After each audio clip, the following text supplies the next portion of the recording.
What's up, guys? Out on the river today. It's really hot outside. The water's actually really low today, and it's pretty clear. Yeah, I've seen a few little splashes on the surface, nothing big yet, but we only just got here. Really good bait today. We spent the morning catching some tilapia and some drum, so this fish is just minutes old, minutes out of the water. Boom, perfect. That is money. Quite happy with this, so let's go ahead and get it cut up and put on a hook. Just scale these suckers down. Let's cut his head off. I'm not gonna use his head yet. I want to save that piece. I actually want to use kind of the midsection here, so let's cut right under his dorsal. You gotta remember, fish, especially fish like tilapia, use those very, very sharp dorsal spines as a method of defense against predators. You know, they stick them up, so when you bite into them, you're getting a mouthful of nails. But if we cut those off, it makes it a little bit more appetizing. Something I'm trying is actually using much larger hooks, the trocar hooks in size like 8 and 9. These are incredibly sharp angled hooks.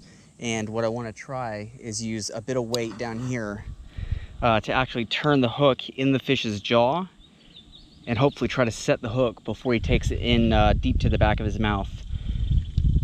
What I want is eventually, I don't know if this is something I'll ever get, but eventually the goal, of course, is to get 100% hook removal rate on alligator gar. That's something that I know a lot of people really try to accomplish, but it's just hard. Fishing for them makes it hard due to the way that you have to fish for them. So this is something that I'm trying out. I'll just get this out there. I think I want to try, let's try close in first. There's no reason to ignore this deep pocket of water right in front of us.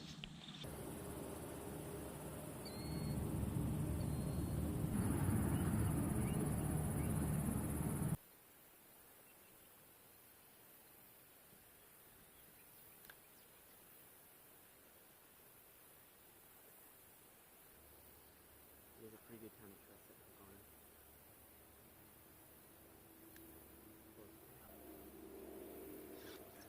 on. Got it. He's on. He's a good fish. He's a good fish. If he's hooked in the jaw. He might be foul hooked. Maybe in the pectoral. I can't really tell. Let's see what we got here. Oh no, he's a fair fish. He's a fair fish. Yes, guys. I mean, he's just average. I'm happy to have him, but I want you to notice something. That hookup right there. That's exactly what we wanted. That's exactly perfect. Right in the jaw. All right, buddy, all right. He's been out long enough. Let's go ahead and get him unhooked and get him released. Pinch his jaw closed. That's perfect, right? Yes, look at that. Hook's out when we hook into something like that. But for now, I'm quite happy with the way that... Oh, there he goes. He's taking some air. I'm trying not to wipe the slime off of him, but I want to get some of the sand off his face. The mucus, the slime that fish produce is very important for their safety and their health. You never want to deprive them of that. Beautiful. Let's get him back. All right, guys. Yeah, he's tensing up. Woo! There he goes. Whoosh. All right, let's use this drum that I caught this morning. Quite excited to use this as bait. Let's do the same thing we did with the tilapia. So, this cut right through the swim bladder. You can hear it deflate. It's like a balloon. There we go. So that head will be one bait, and then we have a bait out of the midsection and the tail. That was a 3-bait fish there. Boom, boom, boom. Here we go. Once more. There's money. Money shot.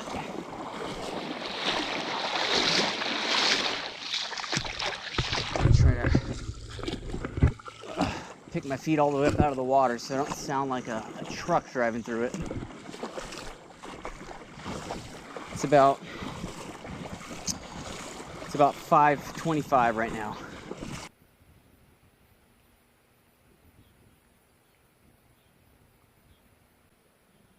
Getting a lot of pickups. Fish will grab the bait and just run off with it. And I've tried a couple of different methods. I've tried striking on the run. I've tried the traditional method, let it run, stop, turn around, come back, or stop, go forward.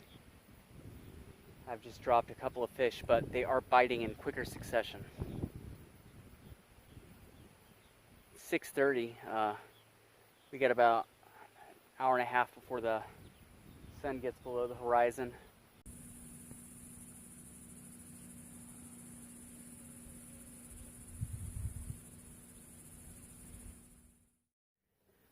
Day 2. So we fished on into the night, never got another bite.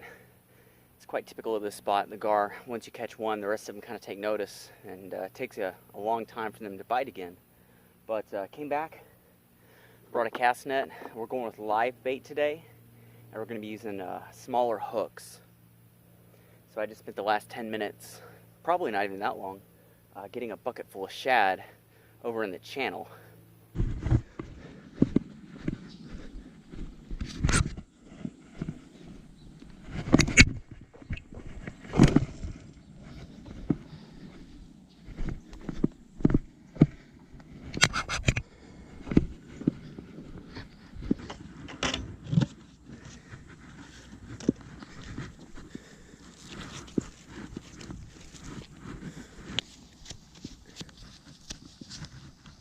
Live bait would be ideal. That's what I really want to use today, but there's also a very good chance that we'll end up catching something like a buffalo.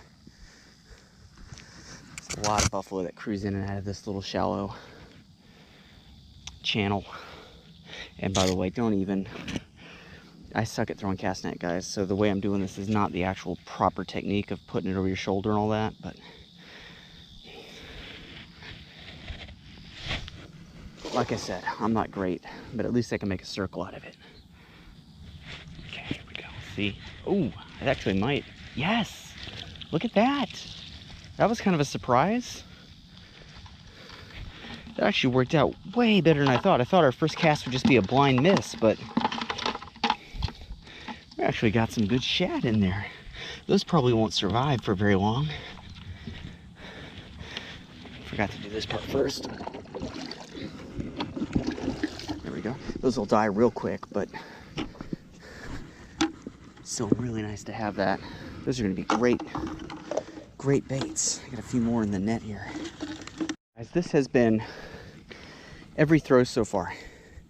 We've gotten loads of shad, so I can see why this place is so well loved among fishermen for its gar and catfish. I've never had a lot of success here with catfish, but for gar, this has been my jam. And this run of shad in and out of this channel is just, oh, it's amazing to have.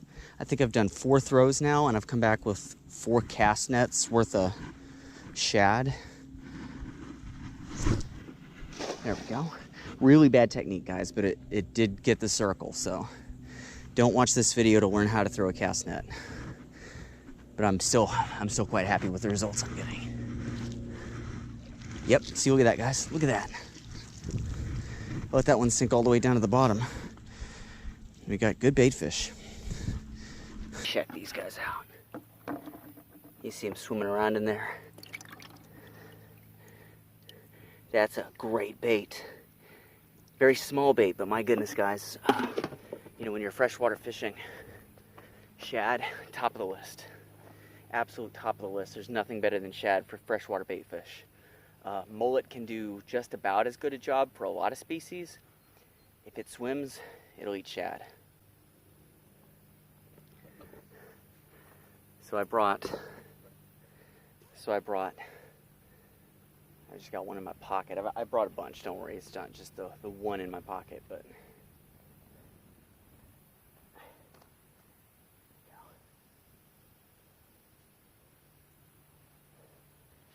go ahead and put my wallet in my bag. I oftentimes will, here we go. So we got smaller rigs this time. I've caught a lot of good fish on these. 90-pound wire. That's like a size 3 or 4 mustad live bait hook.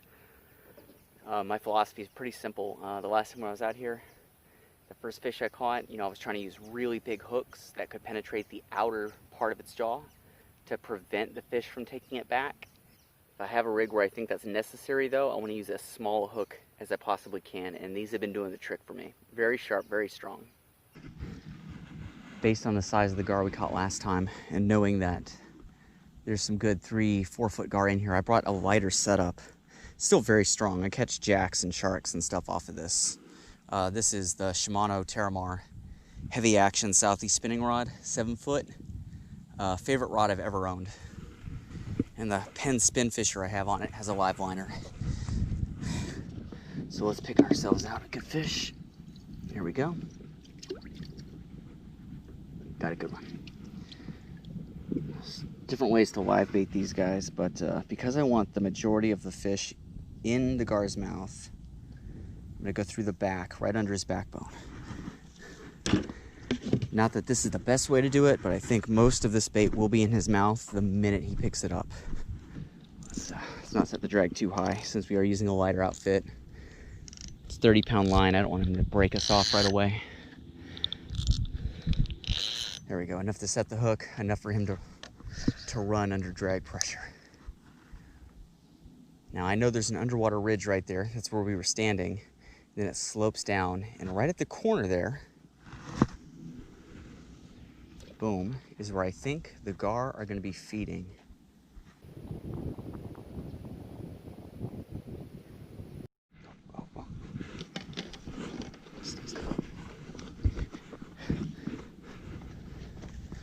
Line's going out. Yep. Look at that, guys.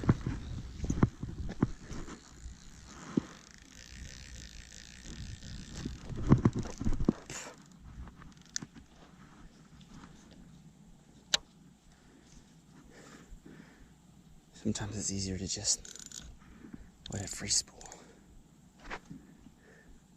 He's still going with it. This is good. Oh yeah, he's a tiny one. That hook set just about landed him. Oh my God, he's just a baby. He's just a baby. I set the hook thinking he might be kind of big, and that may be the first time I've ever set and landed a gar in one move. Just hooked right through the jaw. Really crazy looking, these fish. Just absolutely the weirdest looking animals. Get this spool open. Here we go. Yeah, what a crazy looking animal. Tell you what, this one is beautiful.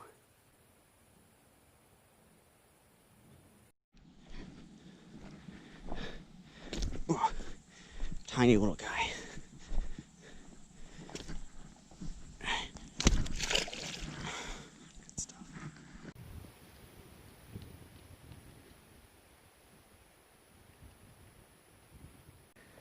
Just hanging out in the shade for a minute. It's amazing how much better it feels standing here underneath this willow tree.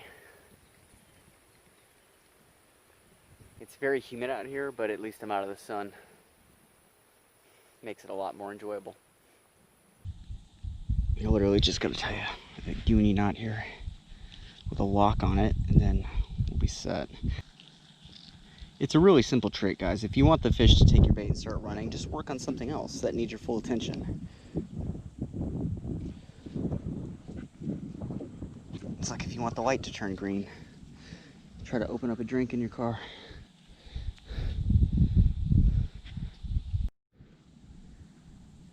All right, we're running again. Let's get ready to set this one.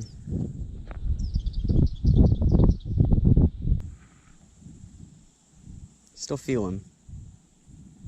It's acting like a small gar. He's on though. He's on. Skating him in. He's a tiny little guy. Yep, it's a fish though.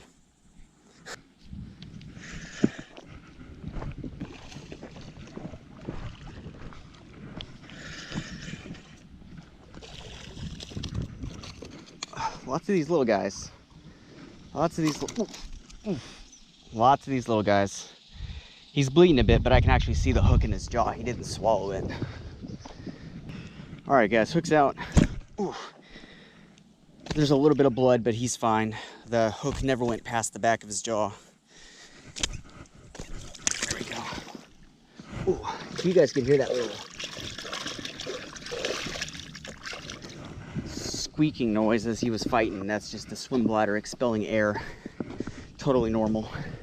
All right, guys, I think that'll just about do it for us today. Only a couple of small fish, but couldn't ask for a more beautiful location. Feels great to have those fish.